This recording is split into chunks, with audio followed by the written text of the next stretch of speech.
അസ്സലാമലൈക്കും. വാലൈക്കും അസ്സലാം. ഹംസക്ക കാലത്ത് തന്നെ ഇങ്ങ് പോന്നോ? എന്തായി മോനെ? ഞാൻ ഇന്നും എംബസിയിലേക്ക് പോകുന്നുണ്ട്. വേഗം ശരിയാവും. ആ സ്പോൺസർ അറബി ഓനെ ചതിച്ചതാ. ഓനെ ആരും പറ്റിക്കൂല. അതിപ്പോ എനിക്കും ഹംസക്കും അറിയാം, നിയമത്തിന് അറിയില്ലല്ലോ. 30 കൊല്ലം ഇവിടെ കിടന്ന് ഞാൻ നയിച്ചിട്ടും ഒരു നേർഗതി ഇല്ലാതെ വന്നപ്പോഴാ ഓനെ കൂടി വിസ അയച്ച് വരുത്തിയത്. എന്നിട്ടിപ്പോ ഇവിടെ ജയിലിലെ ഇരുട്ടറേ കിടക്കാനാണല്ലോ എൻ്റെ മോന്റെ വിധി. എംബസിയിൽ ചിലർ സഹായിക്കാന്ന് പറഞ്ഞിട്ടുണ്ട്. റഷീദിന് പെട്ടെന്ന് റിലീസ് കിട്ടും. ഒരുപാട് ഓടി നടക്കണതല്ലേ, ചെലവുണ്ടാവും. എൻ്റെ കയ്യിൽ ഇതേ ഉള്ളൂ. ഇതിനൊക്കെ കാശ് മേടിച്ചിരുന്നെങ്കിൽ ഞാനിപ്പോ ഇവിടുത്തെ ഷെയ്ക്ക് ആയാനെ. കയ്യിൽ വെച്ചോളൂ. ഹംസക്കൊക്കെ കുടിക്കാൻ എന്തെങ്കിലും കൊടുക്ക്. വേണ്ട റസാക്കെ, വിശപ്പോ എന്താവോ ഒന്നും ഇല്ലാണ്ടായിക്കണ്. സ്റ്റോക്ക് എല്ലാം തീരാറായി. കഴിഞ്ഞ തവണ ഇറക്കിയതിന്റെ പേയ്മെന്റ് കൊടുക്കാനുണ്ട്. കൊടുക്കാടോ. താൻ 100 റിയാലിന്റെ റീചാർജ് കൂപ്പൺ എടുക്ക്. കടയിലെ കാര്യം നോക്കാണ്ട് റസാക്ക് ഇങ്ങനെ നടന്നാൽ ശരിയാവില്ല കേട്ടോ. ബത്തേലെ കടയുടെ കാര്യം അറിയാലോ, അതുപോലെ ഇതും പൂട്ടിപ്പോണ്ടെന്ന് നോക്കൂ. പിന്നെ ഞങ്ങളെ കുറ്റം പറയരുത്. നാട്ടുകാരുടെ കാര്യത്തിനായാലും ഇവിടുന്ന് കിട്ടിയാലേ ചെലവാക്കാനുണ്ടാവും. എല്ലാം ശരിയാവൂടോ. ഒറ്റ കൂപ്പണല്ല, 50 റിയാലിന്റെ 2 കൂപ്പൺ. എന്നിട്ടെന്തിനാ വൈകുന്നേരം ആവുമ്പോഴേക്കും 50ന്റെ 2 കൂപ്പണും നാട്ടുകാർക്ക് കൊണ്ട് വിളിച്ചു തീർക്കൂലേ? രണ്ടായാലും കണക്കാ.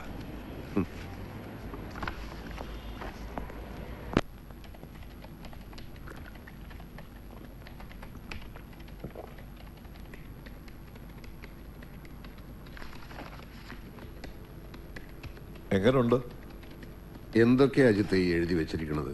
ഞാൻ പറഞ്ഞ വാർത്തയാണോ ഇത്? ഇതൊരുമാതിരി ഡിറ്റക്റ്റീവ് നോവൽ വായിക്കുന്ന പോലെ ഉണ്ടല്ലോ. ഇത്തിരി പൊടിപ്പും തൊങ്ങൽ വെച്ച് പൊലിപ്പിച്ചില്ലെങ്കിലേ വാർത്ത വായിക്കാനൊന്നും ആളെ കിട്ടില്ല റസാഖെ. യഥാർത്ഥ ജീവിതത്തിന് വായനക്കാരില്ലടോ. മനസ്സിലായി. കഥയും നോവൽ എഴുതി തോറ്റുപോയവരാ ജേർണലിസ്റ്റ് ആവുന്നത് എന്ന് പറയുന്നത് സത്യ. എന്തിനാ അജിത്തെ നിങ്ങളുടെ സംശയവും ഭാവനയും വെച്ച് ഈ പാവങ്ങളുടെ ജീവിതം ഒട്ടിങ്ങനെ തട്ടിക്കളിക്കുന്നത്? സ്പോൺസറെ തല്ലിയതിന്റെ പേരിൽ അറസ്റ്റിലായ ചേർത്തലക്കാരൻ സുരേന്ദ്രനെ പറ്റി വന്ന വാർത്തയിലെ സ്പോൺസറുടെ ഭാര്യയുമായി സുരേന്ദ്രന് ബന്ധമുണ്ടായിരുന്നോ എന്ന സംശയമാണ് വഴക്കിലെത്തിയത് എന്ന് നിങ്ങൾ എഴുതിയില്ലേ? ഒടുവിൽ അത് എവിടം വരെ എത്തിയെന്ന് അറിയാമോ? അതോ നിങ്ങൾക്കത് നിസ്സാരം. സുരേന്ദ്രൻ ശിക്ഷ കഴിഞ്ഞ് നാട്ടിലെത്തിയാലും ഭാര്യയുടെ കൂടെ ജീവിക്കാൻ കഴിയില്ല. ഭാര്യ പോയി. That's interesting. പക്ഷേ സുരേന്ദ്രൻ ജയിലിൽ നിന്ന് ഇറങ്ങുന്ന ദിവസം മാത്രമേ ആ സ്റ്റോറിക്ക് നിലനിൽപ്പുള്ളൂ. 10 മിനിറ്റിൽ കൂടുതൽ ഞാനിവിടെ ഇരുന്നാൽ താൻ എന്നെയും ഒരു കോളം വാർത്തയാക്കി മാറ്റും.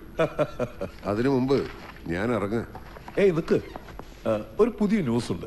കൊടുക്കുന്നതിന് മുമ്പ് തന്നെ ഒന്ന് കാണിക്കാന്ന് വിചാരിച്ചു. ബുറൈദയിൽ ഒരു അറബിയുടെ വീട്ടിലെ ഗദ്ദാമയാ. അവിടുന്ന് കുറെ പണവും സ്വർണവും മോഷ്ടിച്ച് 2 ദിവസം മുമ്പ് ചാടിപ്പോയി എന്നാണ് വാർത്ത. വല്ല പരിചയം ഉണ്ടോന്ന് നോക്കിക്കേ. അശ്വതി അറിയോ? ഇല്ല. വെണ്ണതോൽക്കുമുടലിൽ സുഗന്ധിയാ വെണ്ണ തേച്ച് നിൽക്കും ഒരു ടിപ്പിക്കൽ മലയാളി പെണ്ണ്. മോഷ്ടിച്ച് കടന്നു കളഞ്ഞാണെന്ന് കണ്ടാ പറയൂ. മരുഭൂമിയുടെ സ്വഭാവം മാറണതും മനുഷ്യന്മാരുടെ മനസ്സ് മാറണതും ആർക്കെങ്കിലും കണക്കൂട്ടി പറയാൻ പറ്റുമോ അജിത്തെ? അത് ശരിയാ. പേരും പാസ്പോർട്ടിലെ ഡീറ്റെയിൽസും മാത്രം വെച്ച് ഒരു സ്റ്റോറിക്കുള്ള സ്കോപ്പ് ഇല്ല. കുറച്ചുകൂടി ഇൻഫർമേഷൻ കളക്ട് ചെയ്യണം. താനൊന്ന് ശ്രമിച്ചു നോക്കട്ടെ. എന്തായാലും താൻ സ്വന്തമായി കഥയുണ്ടാക്കി ഇതും ഡിറ്റക്റ്റീവ് നോവലാക്കണ്ട.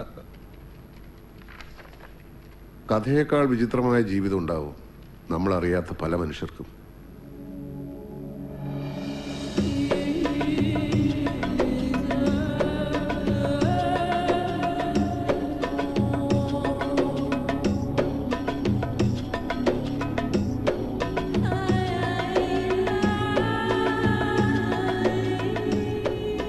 നമ്മള് ബുറൈദയിലാ താമസം. റിയാദിൽ നിന്ന് 400 കിലോമീറ്റർ ഉണ്ട്. ചവിട്ടി വിട്ട 3-3.5 മണിക്കൂർ കഷ്ടി.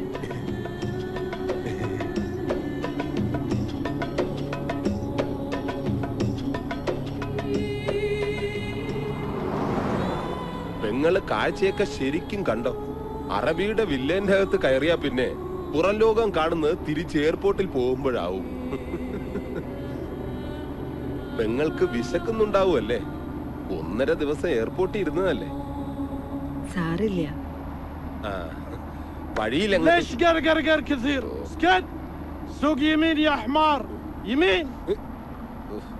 കിളവന് കണ്ണ് ശരിക്കും കാണില്ല. എന്നിട്ടാണ് ലെഫ്റ്റും റൈറ്റും. 10 കൊല്ലം മുമ്പ് ഞാൻ ഇവരുടെ വണ്ടി ഓടിക്കാൻ തുടങ്ങിയപ്പോ മുതലുള്ളതാ വടിവച്ചുള്ള ഈ കുത്തല്. വന്ന കാലത്ത് വഴി പഠിപ്പിക്കാനുള്ള കിളവന്റെ രീതിയായിരുന്നു. ഇടതു തോളി കുത്തിയ ഇടത്തോട്ട്, വലതു തോളി കുത്തിയ വലത്തോട്ട്, തലയെ കുത്തിയാൽ നേരെ. ഇപ്പൊ എനിക്ക് വഴിയെല്ലാം അറിയാം, എന്നാൽ ഈ കിളവൻ കേറിയ വെറുതെ കുത്തിക്കൊണ്ടേയിരിക്കും. انا عارف بابا ما في ضرب. ليش انت تكلمها؟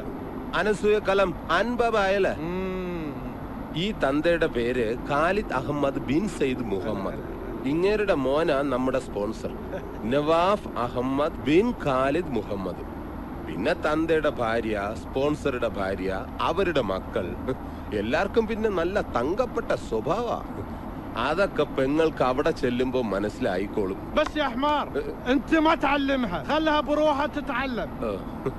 ഞാനൊന്നും പറയണ്ട, ഇനി പെങ്ങളെല്ലാം താനേ പഠിച്ചോളൂന്ന്.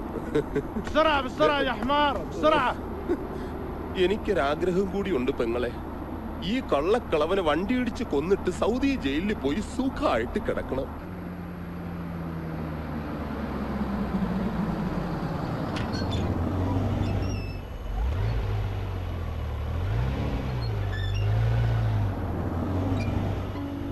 ഇതാണ് വീട്.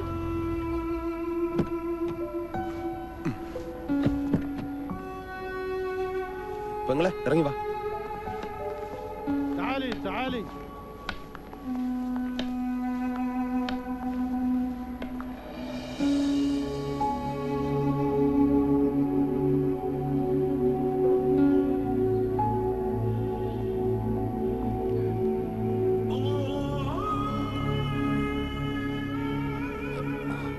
ഇതാ നമ്മുടെ സ്പോൺസർ ബാബ ഹാദി ഗദ്ദാമ.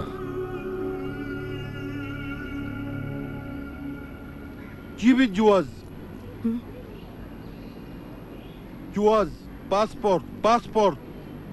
പാസ്പോർട്ട് കൊടുക്കാൻ.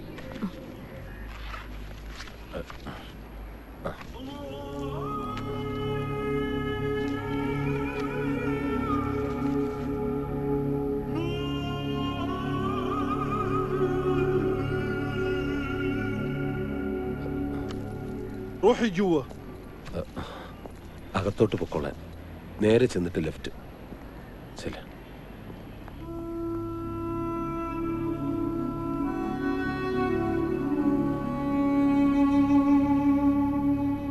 عسى ما تأخرت عليكم. لا ما هي مشكلة.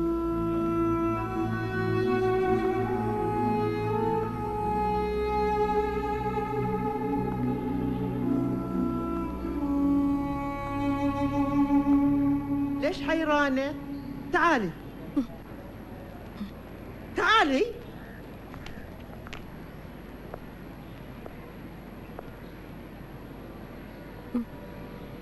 سميرة هذه الخدامة الجديدة. ايش اسمك؟ قولي لي ايش اسمك؟ Your name. അശ്വതി. اسمها أشوتي.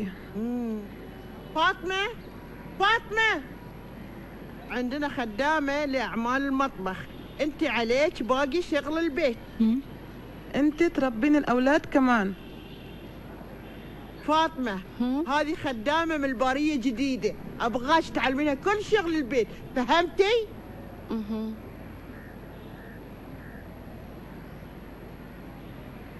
دليها الغرفة وأعطيها عباية تلبسها.